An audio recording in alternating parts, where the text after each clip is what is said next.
Hey guys, welcome to What's Next, brought to you by the Circle Club. My name is Corey. I'm joined here with Tyrone. We are your guides here to just break down and simplify the complexities of the MCU. So pretty much Corey and I decided, hey, why don't we rank the Marvel movies? And we realized we haven't seen these movies in like a decade and a half. So we said, why don't we go back and watch these movies and rank them, and it'll all lead up to Doctor Strange, the multiverse madness. So I'm just super excited to do this. What about you, Corey?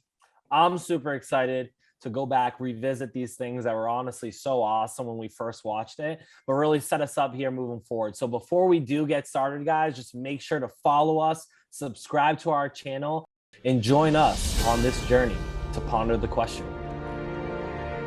What's next? Fair warning before you watch this video, there will be some slight spoilers throughout the video. So if you go take a watch, come back and let us know your thoughts.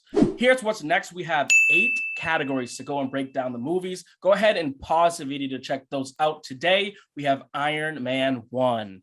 Iron Man 1 is about a billionaire playboy genius inventor named Tony Stark, played by the great Robert Downey Jr., who is known for building the most advanced weapons. While overseas showing off his latest tech, members of a terrorist organization kidnap him, and he has to find his way home. So, Corey, off of the plot, what are you ranking this movie and why?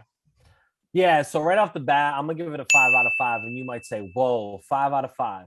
Now, let me tell you why. I think this movie sets into stage all of the MCU movies and how they first start off with the original intro movie for these characters, and it gives you a real great understanding of who Tony was before he gets kidnapped and how it really motivates him in where he goes in the future as Iron Man and what he's ultimately trying to accomplish in this world beyond that hostage situation he was involved in. Yeah, and I was completely shocked because it's been such a long time. And what this really showed me was you can enjoy a movie even though it's been like 15 years since it's come out if the plot is well done. I too gave it a 5 out of 5. And before you guys go, whoa, 5 out of 5, here's the graphic on the screen. Pause it, go ahead and watch to understand. We will have our breakdown of each category and why and what those rankings mean. But yeah, I thought they just did a really good job at explaining this story, the love interest, guys like Happy, Jarvis, like the whole thing. And the most interesting thing to me was how they showed his intelligence, because he had little materials and he still figured out a way. And I just think it was phenomenal. Corey, what did you think about the visuals? So the visuals to me were very good, and to me it's going back to recognizing the time it got released too, right? And I think the score I gave for it was a 4 out of 5. I think Marvel does a really great job of making Iron Man fit into that real world. Something that we talk about a lot is Marvel really injecting these stories that are believable in the world we live in. And I think the costumes, the sets, everything that they did fit very well. That's why I gave it a 4 out of 5.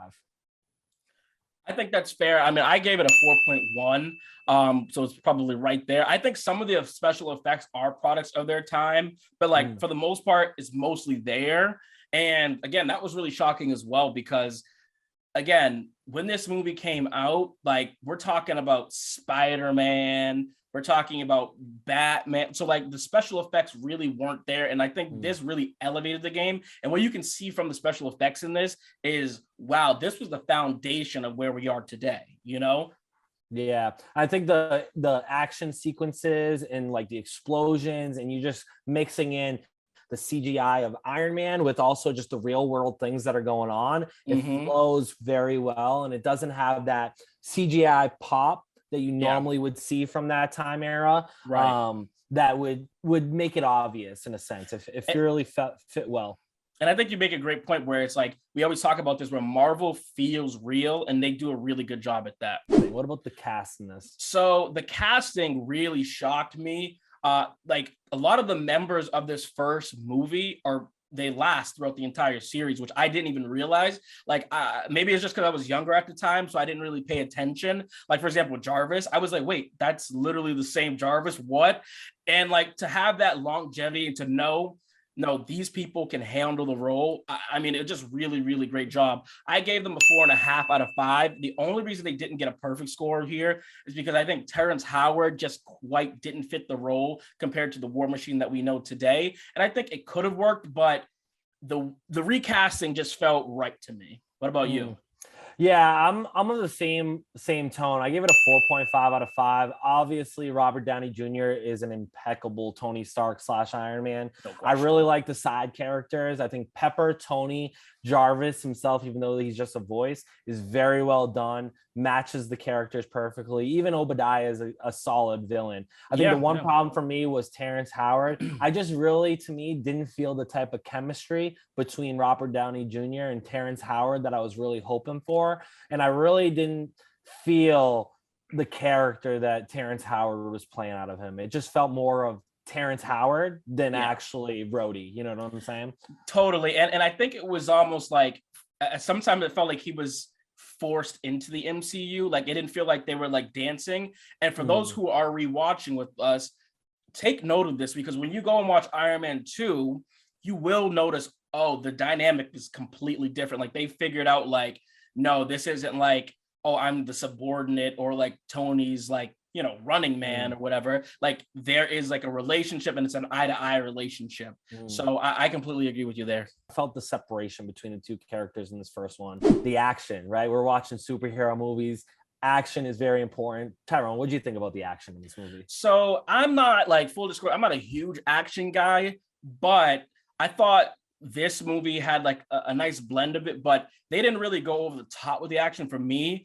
There was like if you consider, you know, the explosions action and the special effects, then fine, maybe there. But like when you're talking about combat, when you're talking about, you know, guys just getting down and dirty or girls getting down and dirty, it was okay for me.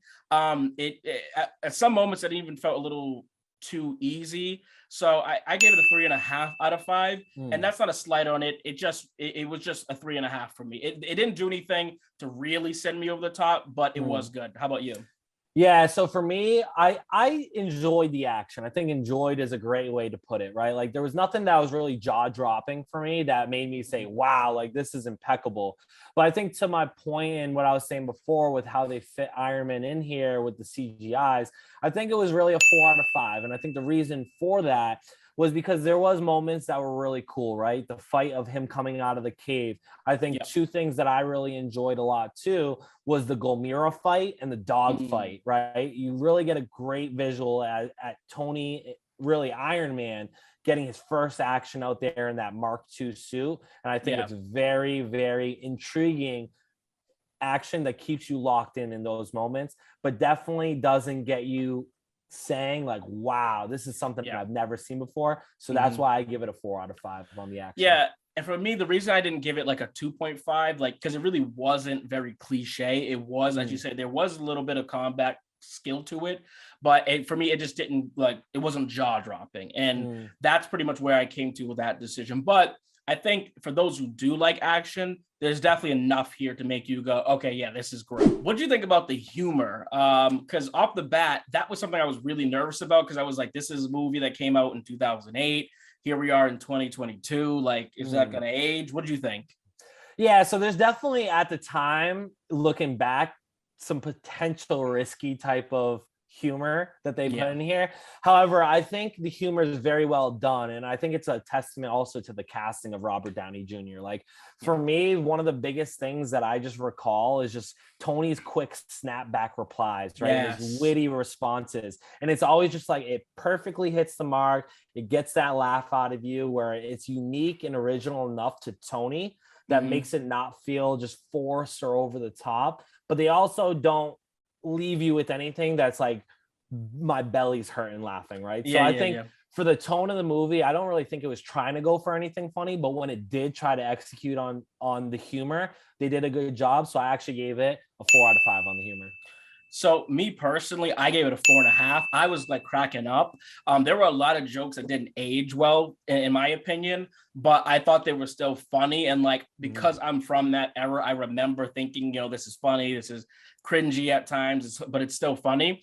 And the reason I gave it a higher mark is because, as you said, like it could have easily been interpreted as Robert Downey Jr. being arrogant or annoying, but the way he did it was so clever and well done that it does come across as funny. Yeah. And I think not only him, but the other actors, the ensemble, they have their moments where they shine really well as well. So yeah, I think of two examples, right? One of the first examples is Iron Man with the reporter that comes to him right outside of his car, and he has just quick, witty responses every time for her, back and forth.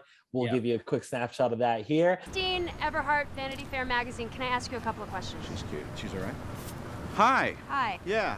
It's okay? Okay, go. You've been called the Da Vinci of our time. What do you say to that? Absolutely ridiculous. I don't paint. And what do you say to your other nickname, the Merchant of Death? That's not bad. But also, to your point, with the side characters, I think of something also playing off that reporter when Pepper was taking out the trash. I do anything and everything that Mr. Stark requires, including occasionally taking out the trash, so to speak, right? Right. They have those perfect moments where they can shine and the humor hits, and I think those two examples are exactly what we're talking about when it comes to the humor in this. I'm glad that you mentioned the Pepper thing, because that's what I was gonna say too. And even Happy, when he's like introducing, hey Tony, you know, it's like the way he does that, it's just very clever. It's well done. I was very, very impressed with the humor of this. But Corey, what did you think about the music? I feel like that's a little underrated. How about you? Yeah, so to me, I'm a big music person when it comes to movies. I think it can make or break things. I've used this example with you, but you think about Star Wars and how iconic the music is they use there, right? So I really like music setting the tone for a character in a movie, and I think this movie does a great job associating music to the character of Tony Stark and Iron Man. And they really do that right off the bat in the movie with AC/DC. And when you really think about Iron Man and his music, you're thinking about AC/DC.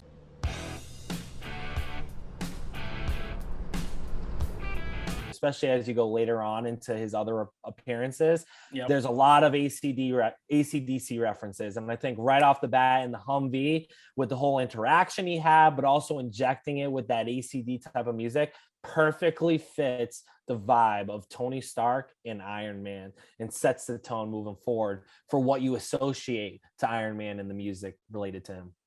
Yeah, and I really didn't recognize that until I actually went back. Like, it's one of those things, I think, where it becomes so natural and you're so used to it that you can't even appreciate it, because it's been, like I said, 20 movies, whatever. And going back and watching this, I was like, oh, this is rock and roll, and this is very underrated, and it fits perfectly where it's not too overwhelming, but it just it creates the environment of Iron Man and Tony Stark, and it contrasts those worlds. And I think when he ultimately decides, we are one, I think that rock and roll just helps it, because when he's doing the Iron Man, he's got that rock and roll feel to him. When he's Tony Stark, he's got that rock and roll feel to him. And I think the music helps bring that out. Ultimately, was this worth a watch, Tyrone? What did you think? Yes. Totally worth the watch.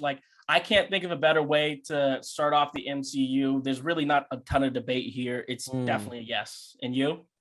Totally. Yeah, for me, it's like an absolute must watch. This sets the tone for the MCU, really gets you into what they're about to actually show you. At the time, we didn't know what we were in for, but I think it perfectly embodies that. And I think when you look back on this movie and really see all the references that they also have in this movie beyond just what the movie does itself for Tony Stark and Iron Man, it's a must watch. There's just a lot of things in this movie that you can call back to. This is a must see. And like I said, so I didn't watch this one with my girlfriend, because like I said, I was don't know how this is gonna go, and she likes Marvel, but she's not in love with Marvel. And one of the things that she likes about Marvel is the excitement, the build. When you see Spider-Man No Way Home, you're running to it because everyone else is. Black Panther, same thing. Endgame, same thing. And this is one of those movies at the time I think people didn't realize until word of mouth started spreading. And this is must see. And I think if you watch this, it'll start to spark your interest of oh, I got to go watch the next one. I got to go watch the next one. So this is definitely must see. And with that being said, my overall score for this was a 4.4 out of 5. And that is just because there's some things where you can see they're still getting their footing together. But overall, I mean, this thing slaps, bro. What about you? Yeah, for me, I'm very close to you. I had it as a 4.25 out of 5. So to me, really great movie, definitely a must watch. That's where it lands on our ranking system. So when you think about beyond the rankings and where do these movies land in our tier system, right? This is something that if you need any reference to what our tier system is, we can explain it right here for you. But I have this as an A tier movie, and I think it fits perfectly into that category. What about you, Tyrone? Yeah, so when we originally did this tier list, which we're not going to reveal to you guys just quite yet, when we did the original tier list, we had this at a B, and I was like, it's a classic, but is there rewatch value? I don't know. And after watching this, I was just like, it really was well executed. There was a lot of extra sauce to it, man. This has rewatch value, and like honestly, I just watched this. And I'm like, I could go watch it again. Yeah, I totally agree with you, Tyrone. It's definitely a must watch. So guys, thank you for watching our video. Follow us on our socials. Make sure you subscribe below. Don't forget to comment. Let us know what you guys think. But Tyrone, let them know what's next. So for next, we have The Incredible Hulk. Make sure you guys subscribe, follow all our social, because we're going to be doing this every week. Here at the Circle Club, our ethos is just be you, because we just want people to be themselves, have a conversation, feel safe, have an open dialogue. There's no need to be mean, nasty. I mean, we're just here to have a fun time, guys. And if there's anything else you have questions about or you want to talk about, let us know down below. We're very happy to do that. But Corey, thanks. This has been awesome. I'll see you in the next video.